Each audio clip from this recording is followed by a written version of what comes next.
வணக்கம் தமிழ் நெஞ்சங்களே, மீண்டும் உங்கள் அனைவரையும் சந்திப்பதில் மிக்க மகிழ்ச்சி. தமிழ் நம்மை மீண்டும் இணைக்கின்றது.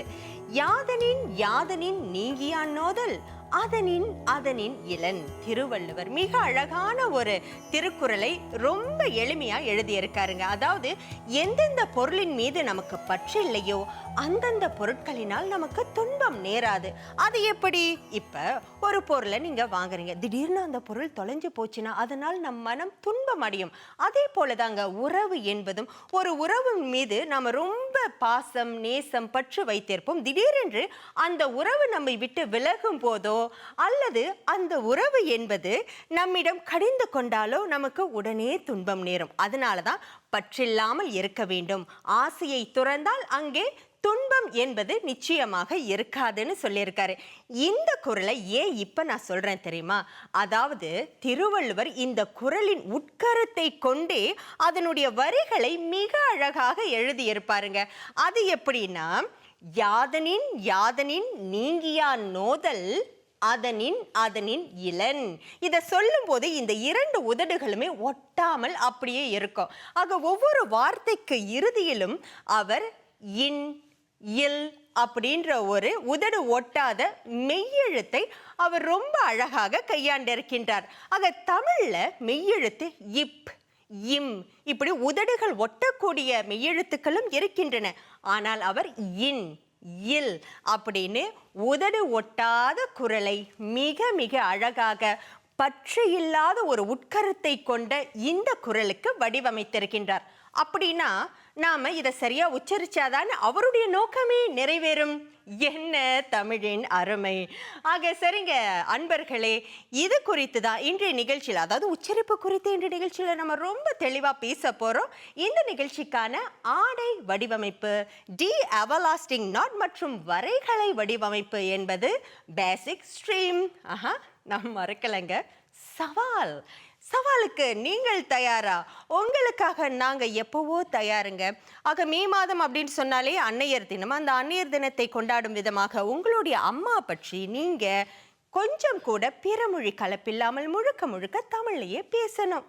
இதோ ஒருவர் அழைத்து விட்டார். வணக்கம். வணக்கம். யார் பேசுறீங்க? திவனேஷ். சரி திவனேஷ், என்ன வேலை செய்றீங்க? ஓ, படிச்சுட்டு இருக்கீங்களா?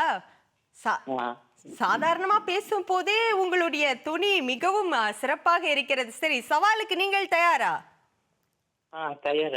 தயார் என்றால் இப்போதிருந்து உங்களுக்கான நேரம் தொடங்குகிறது. இது சவால். ஆரம்பிக்கலாம். எனது அம்மா பெயர் லட்சுமி தன்னிமலை. அவருக்கு வயது 50 ஆகிறது. அவர் அன்னை என்பது பெருமையாக இருக்கிறது. என்றால் அவர் என்னை கஷ்டப்பட்டு என்னை வரைக்கும் என்னை படித்து வைத்திருக்கிறார்.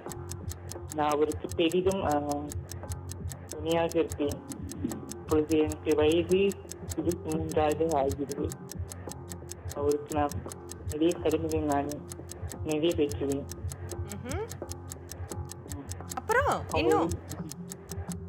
அவர் எனக்கு நிறைய கற்று கொடுத்திருக்கிறார். அவர் உலகத்துக்கு கிடைத்த தெய்வம் போன்று. ஆஹா, வாழ்த்துக்கள் வாழ்த்துக்கள். மிக அருமையாக ஒரு நிமிடத்தை நீங்கள் கடந்துட்டீங்க. ஆனா நீங்க யோசிச்சதுலே ஒரு 15 வினாடிகள் கடந்து விட்டது. மிக மிக அருமை. அதாவது தூய தமிழ்ல நீங்க பேசலைனாலோ உங்களுக்கு தெரிந்த தமிழ்ல ரொம்ப அழகா முயற்சி செய்து பிற மொழி கலப்பில்லாமல் பேசியிருக்கீங்க. வாழ்த்துக்கள்.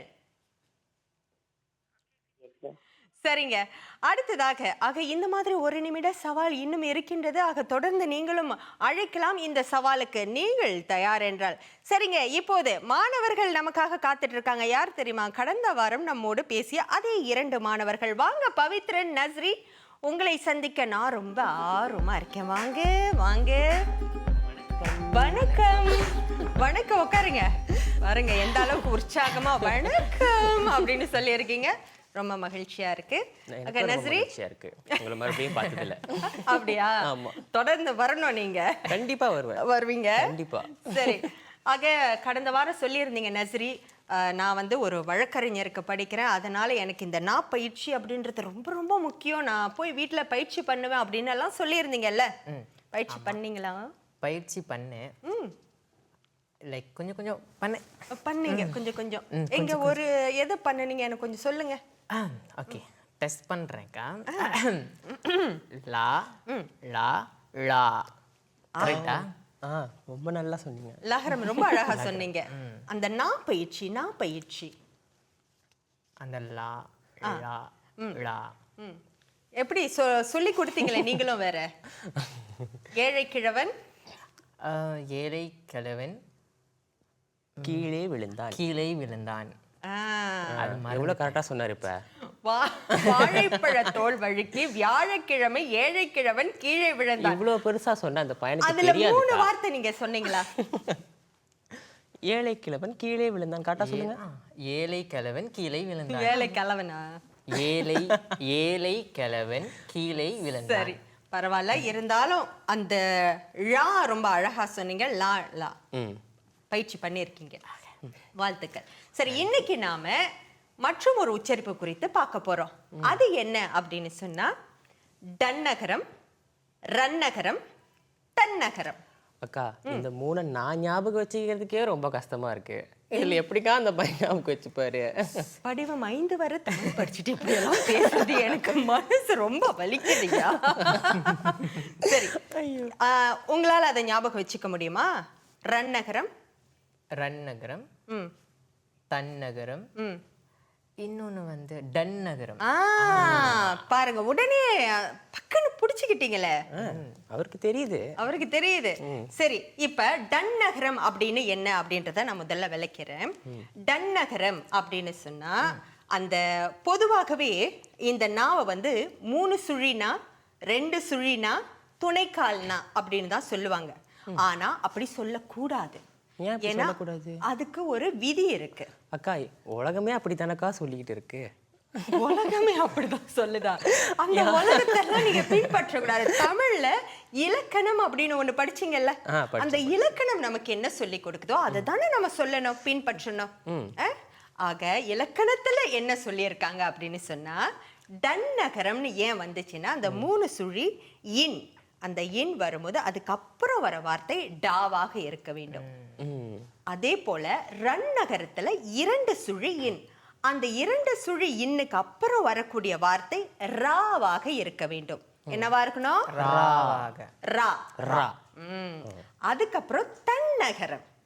தன்னகரம் அது பாத்தீங்கன்னா அது மெய்யெழுத்தாகும் போது, நான் மெய்யெழுத்தாகும் போது இந்து இந்து அப்படி சொல்றோம். இந்து. ஆக அந்த இந்து வரும்போது பக்கத்துல என்ன வரணும்? தா. தா. அதனாலதான் அதை தன்னகரம் அப்படின்னு சொல்றோம். அக்கா, எனக்கு ஒரு டவுட்டுக்கா. இவ்வளோ இருக்கு, இது எல்லாமே எப்படி வந்து ஞாபகம் வச்சுக்கிறது? எப்படி பாத்தீங்களா எப்படி ஒரு கேள்வி கேட்டாருன்னு? எப்படி டிஃப்ரென்ஷியேட் பண்றது? ஏன்னா அதான் கஷ்டமா இருக்கும்னு நினைக்கிறேன். அதுதான் அதாவது டன்னகரம், ரன்னகரம், தன்னகரம். டண்டனக்கா நக்கா நக்கா டண்டனக்கா, அந்த மாதிரி உடனே டன்னகரம். அதுவே வந்து நீங்க தன்னகரம்னு வரும்போது உங்களை தந்தை பிடிக்கும். தந்தை, தன்னகரம். ரன்னகரத்துக்கு உங்களுக்கு பிடிச்ச பேர் சொல்லுங்க. மாறன். மாறன், ரன்னகரம். பாத்தீங்களா? ஆக இந்த மாதிரி இருக்கு. சரி, இப்ப நாம உதாரணத்துக்கான வார்த்தைகளை வச்சு சொல்லுவோம். இப்ப உங்களுக்கு ஓரளவு புரிஞ்சிருக்கும். ஆக இப்ப டன்னகரத்துல வரக்கூடிய வார்த்தைகள் என்னென்ன அப்படின்றத கொஞ்சம் சொல்லுங்க, கேக்குறேன். சொல்லுங்க, நீங்க தானே படிச்சீங்க தமிழ் ஸ்கூல்ல.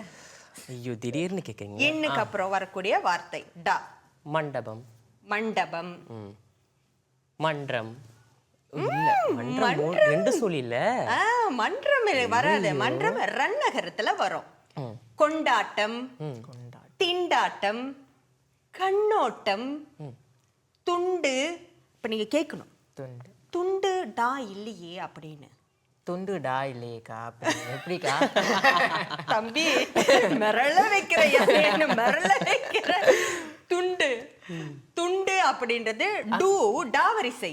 அக்கா அதுக்கு முன்னாடி துண்டுனா டவலா? அதுதான். ஓகே. துண்டு 3 சுழி இன்னுக்கு அப்புறம் டா வரணும்னு சொன்னேன்ல, அந்த டால வரக்கூடிய டா வரிசை தான் டூ. டாடா டிடி டூடு டேடே டை டோடோ டவ் இட். பா நீங்க பள்ளி ஆசிரியராகவே மாறிட்டீங்கக்கா. அப்படியெல்லாம் கிடையாது. அதாவது இலக்கண முறைப்படி நான் சொல்றேன், மிக மிக எளிதுதான். நான் கஷ்டமா சொல்லி தரேன் உங்களுக்கு. இல்ல சுலபமா புரியுது இல்ல? ரொம்ப சுலபம். சரி, அடுத்தது இப்ப நாம ரன்னகரத்துக்கு போவோம்.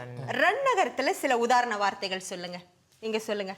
2 சுழி இன்னுக்கு அப்புறம் வர ரா எந்தெந்த வார்த்தைகள்ல இருக்கு? தென்றல் ரன்னுக்குறோமா? எவ்வளவு கரெக்டா சொல்லி. தமிழ் பள்ளி படிக்கலைனால தென்றல் பத்தி எவ்வளவு அழகா சொல்றாரு பாருங்க. தென்றல் வேற. மன்றம்.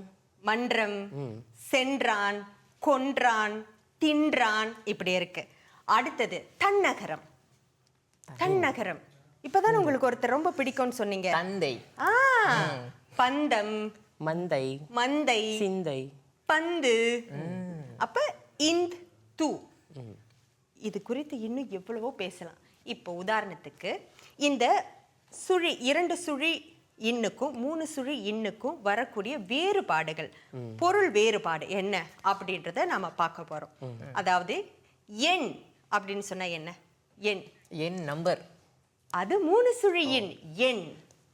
தன்னை தன்னை குறிக்க. 2 சுழினா எண் என்னோட. என்னோட. அதே எண் அப்படின்னு சொல்லும்போது 3 சுழியில எண்ணமும் வரும். நம்பர். நம்பரா?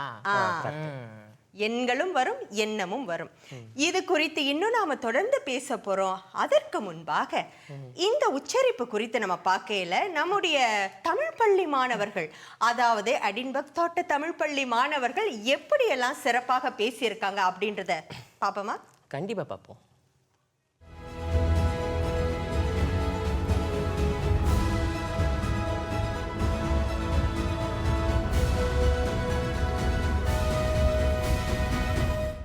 ஸ்ருதி, சரி, தமிழுக்கு வந்து என்ன அழகுன்னு நினைக்கிறீங்க? உச்சரிப்பு. ஆஹா. ஓடுற நரியில் ஒரு நரி கிழநரி, கிழநரி முதுகுல ஒரு பிடி நரைமுடி. சரியா சொன்னாரு. ஒரு முறை இந்த நாப்பயிற்சி அழகா சொல்லிருங்க பாப்போம். இரட்டை மாட்டு வண்டி வண்டி நிறைய மண்டி மண்டி கிடக்கு விரலு தண்டி வெண்டி. சித்திர வருகிற சித்திரவேலன் சத்திர சுவர்ல சித்திரத்தை வரைய சொன்னா பையன் சத்திரத்தையே பத்திரை போட்டு வித்துட்டான். சித்திரம் வரைகிற சித்திரவேலன் சத்திர சுவர்ல சித்திரம் வரைய சொன்னான் பையன் சத்திரத்தையே பத்திரம் போட்டு வித்துட்டான். ஆஹா, அழகா சொன்னீங்க. அதுல ஒரே ஒரு பிழைதான், வரைகிற.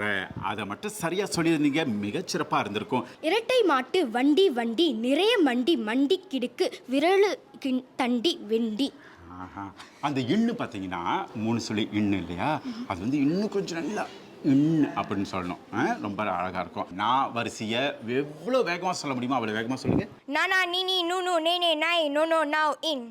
நானா நீனி நூனு நேனே நை நோனோ நவ். இந்த உச்சரிப்பு சரியா இல்லையே. நானா நீனி நூனு நேனே நை no no now in. Rara ரிரி Ruru ரேரே ரை ரோரோ ராவ் இர். ரரா ரிரி ருரு ரேரே ரை ரோரோ ரவ் இர்.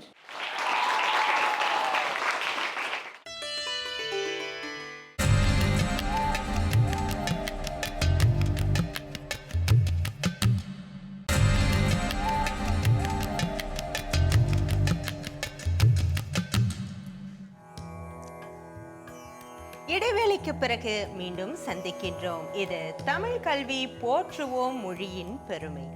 சரிங்க அன்பர்களே, இப்போது மாணவர்களே இருக்காங்க.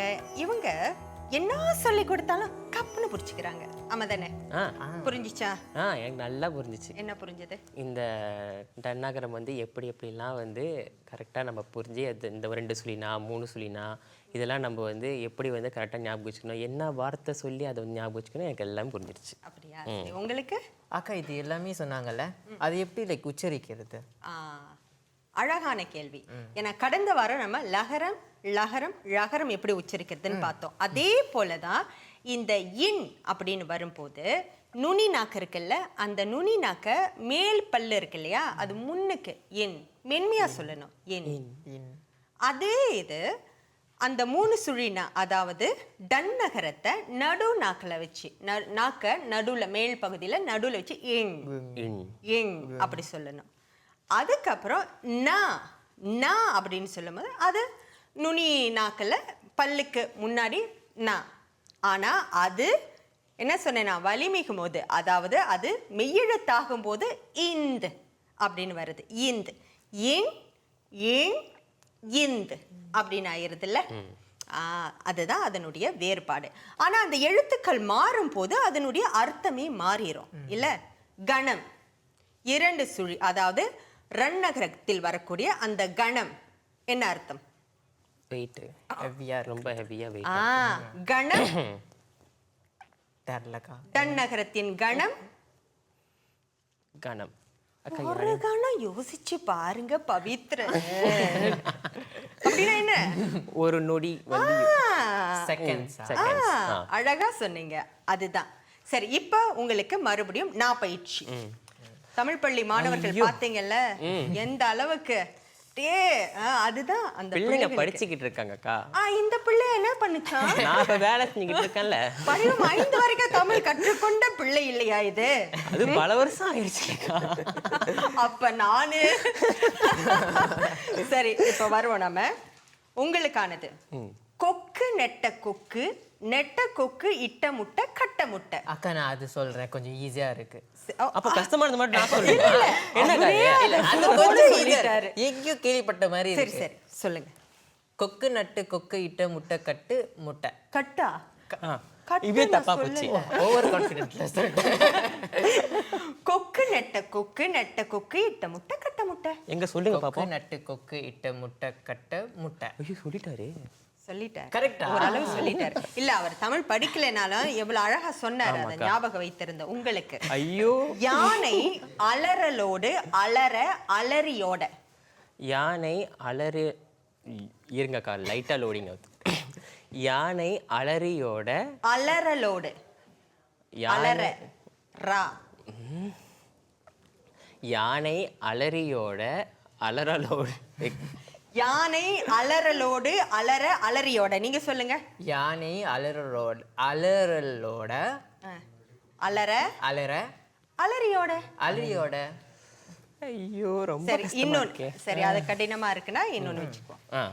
குமர குருபரன் ஒரு குடம் எடுத்து அரை குடம் நிறைத்து குறை குடம் நிரப்பி நிறை குடம் ஆக்கினார். அக்கா அதுக்கு அது என்னக்கா இது? அதுக்கு அதுவே பெட்டர்க்கா. இல்ல முயற்சி பண்ணுங்க, முடியும். அக்கா இதே தான்க்கா நான் ஸ்கூல்லயும் படிச்சேன். ஆனா சத்தியமா சொல்றேன் எனக்கு ஒண்ணுமே இதுல இருந்து வராது உண்மையாலுமேக்கா. குமர குருபரன் குமர குருபரன் ஒரு குடம் எடுத்தாரு. ஒரு குடம் எடுத்தார். அரை குடம் நிறைத்து அரை குடம் நிறைத்து குறை குடம் நிரப்பி குறை குடம் நிரப்பி நிறை குடம் ஆக்கினார். நிறை குடம் ஆக்கினார். நிறை நிறை குடை. பாருங்க அந்த ரா உச்சரிப்பும் இருக்கு. நிறை குடம் ரைய அழுத்தமா சொல்லணும். அரை குடம்னு வந்து அரை ரா வந்து அந்த அளவுக்கு அழுத்தமா சொல்லணும்னு அவசியம் கிடையாது. அரை குடம். அரை அப்படின்னா தான் அரை, அதை கொஞ்சம் அழுத்தமாவே சொல்லலாம். புரியுதா? அதுதான் இதனுடைய உச்சரிப்பின் அழகு. இது பழக பழக நமக்கு பழக்கத்துக்கு வந்துடும். சரிதானே? சரி இப்போ நீங்க சொல்லுங்க.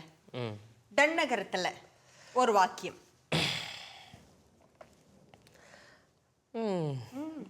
ஒரு வார்த்தை. சீக்கிரம் சீக்கிரம் சீக்கிரம். ஒரு வார்த்தை சொல்லுமா? ஒரு வாக்கியம். டன்னகரத்துல ஒரு வாக்கியம். டன்னகரம்னா என்னன்னு தெரியும்ல? என்ன? அந்த தென்றல் வேர்ட். கொண்டாட்டம், கிண்டாட்டம். கிண்டாட்டம். அது ரன்னகரம். சொல்லுங்க. தீபா. ஐயோ இருங்கக்கா, நீங்க டக்கு டக்கு வாக்கியம் கேட்ட. கொண்டாட்டமா? நேற்று இரவு நேசன் தீபாவளி கொண்டாடினான். நீங்க தென்றல்ல ஏதாவது ஒரு தென்றலா? அதான் பாட்டு இருக்க, பாடுங்க. தென்றல் வந்து தீண்டும் போது என்ன இதுலலாம் நல்லா தெளிவா இருக்கீங்க. இருந்தாலும் அந்த சூழ்நிலைக்கு ஏற்றவாறு நீங்க எவ்வளவு அழகா பேசிட்டீங்க பாருங்க, பாடிட்டீங்க, கவிதையாவே பாடிட்டீங்க. ஆனா நான் என்கிட்ட கவிதை தான் கேட்காதீங்க, நான் கவிஞன் இல்லை, தயவு செஞ்சு என்கிட்ட கேட்காதீங்க. அப்படியா? ஆமாக்கா. சரி, ஆக இன்றைக்கு நிகழ்ச்சி ரொம்ப சிறப்பா இருந்தது. ஏன்னா கலகலப்பா பண்ணீங்க, பல விஷயங்கள் சொல்லி கொடுக்கறது உங்களுக்கு புரிஞ்சுது. அதுதான் இந்த நிகழ்ச்சியோட வெற்றியும் கூட. அடுத்த முறை நீங்க வந்தா இந்த ரன்னகரம், டன்னகரம், தன்னகரம் இதுலயும் நாக்கு பயிற்சி, நான் பயிற்சி செஞ்சுட்டு வரணும். ஏன்னா அடுத்த வாரம் நீங்க வந்தீங்கன்னா நான் கேட்பேன். எனக்கு உங்களை பார்க்கும்போது டிசிப்ளின் டீச்சர் மாதிரியே இருக்கு. இல்லக்கா, இதை பார்க்கறதுக்கு அவ்வளோ அழகா இருக்கீங்க. நன்றி நன்றி. சரி மாணவர்களை, தொடர்ந்து நம்ம சந்திப்போம். உங்களுக்கு நன்றி, வணக்கம். நன்றி. ஆக இது போன்ற சுவாரஸ்யங்கள் இன்னும் உங்களை காத்துட்டு இருக்க. அடுத்து உங்களுக்காக, அதாவது என்னன்னா விக்ரமாதித்தன் கதை. கடந்த வாரம் ரம்பை, ஊர்வசி இவங்க 2 பேர்த்துல யாரு சிறந்த ஆடல் அரசிகள் அப்படின்றத விக்ரமாதித்தன் ரொம்ப அழகாக தேர்வு செய்து அதற்கு ஒரு சிம்மாசனம் வேறு அவருக்கு பரிசா கிடைத்தது. ஆக அதுக்கப்புறம் என்ன நடந்துச்சு பாருங்க.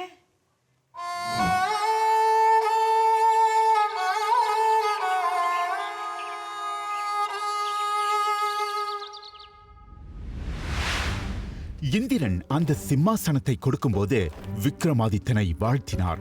விக்ரமாதித்தரே, இந்த சிம்மாசனத்தில் நீர் அமர்ந்து 1000 ஆண்டு காலம் சிறப்புடன் ஆட்சி புரிந்து வருவாயாக என்ற வரத்தினையும் அருளினார்.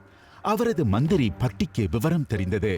மன்னா, நான் மட்டும் குறைந்த ஆயுளுடன் மரணமடைய நீங்கள் மட்டும் 1000 ஆண்டுகள் ஆட்சி புரிவதா என்று கேட்டார். விக்ரமாதித்தன், பட்டியே, நீ இல்லாமல் நான் ஒரு நிமிடம் கூட உயிர் வாழ மாட்டேன். வரம் பெற்ற போது இதை மறந்துவிட்டேனே, என்ன செய்வது என்று புலம்பினார். பட்டி காளிதேவியாரை காணச் சென்றார். தாயே, எங்கள் மன்னர் 1000 ஆண்டு காலம் வாழும் வரத்தினை இந்திரனிடமிருந்து பெற்று திரும்பியுள்ளார். தாங்கள் எனக்கு 2000 ஆண்டு வாழும் வரத்தினை தர வேண்டும் என்றார். காளிதேவியார், பட்டியே, நீ கேட்ட வரத்தினை நான் தருகிறேன். ஆனால் நீ உன் அரசனின் தலையை துண்டித்து எடுத்து வந்து இங்குள்ள பலிபீடத்தில் வைக்க வேண்டும் என்றாள். பட்டி அரண்மனைக்கு சென்று உறங்கிக் கொண்டிருந்த மன்னரை எழுப்பினார். திடுக்கிட்டு எழுந்த மன்னரிடம், மன்னா, உங்கள் தலை எனக்கு வேண்டும் என்றார் பட்டி. விக்ரமாதித்தன் பட்டியை நன்கு அறிவார். அதற்கு சம்மதம் தெரிவிக்க பட்டியும் அவரின் தலையை வெட்டி எடுத்துக்கொண்டு சென்று காளிதேவியின் முன்பு உள்ள பலிபீடத்தில் வைத்தார். காளிதேவி பட்டியின் உள்ள உறுதியை மெச்சி கேட்ட வரத்தை அருளினார். பட்டி சிரிக்கத் தொடங்கினார். காளிதேவியார் காரணம் கேட்டாள். அன்னையே, மன்னர் 1000 ஆண்டு வாழ இந்திரன் கொடுத்த வரம் பொய்த்து போய்விட்டதே. நீங்கள் கொடுத்த வரம் எங்கனம் பலிக்கும், அதனாலே சிரித்தேன் என்றான். அதற்கு காளிதேவியார், பட்டி, என் வரம் பொய்க்காது. உனக்கு வேறு வரம் வேண்டுமானாலும் கேள் என்றாள். அதற்கு பட்டி தன் மன்னர் பிழைத்தெழ வரம் கேட்டார். காளிதேவி அந்த வரத்தையும் தந்தருளினார். விக்ரமாதித்தனும் தூங்கி எழுந்தவர் போல எழுந்தார். பட்டி நடந்ததையெல்லாம் அவரிடம் சொன்னார். விக்ரமாதித்தன் பட்டியிடம், எனக்கு 1000 ஆண்டுகள், உனக்கு 2000 ஆண்டுகள். இப்போதும் சிக்கல் எழுந்துள்ளதே, நாம் இருவரும் சரிசமமாக வாழ இயலாதே என்று கேட்டு வருந்தினார். அதற்கு பட்டி ஒரு யோசனை சொன்னார்.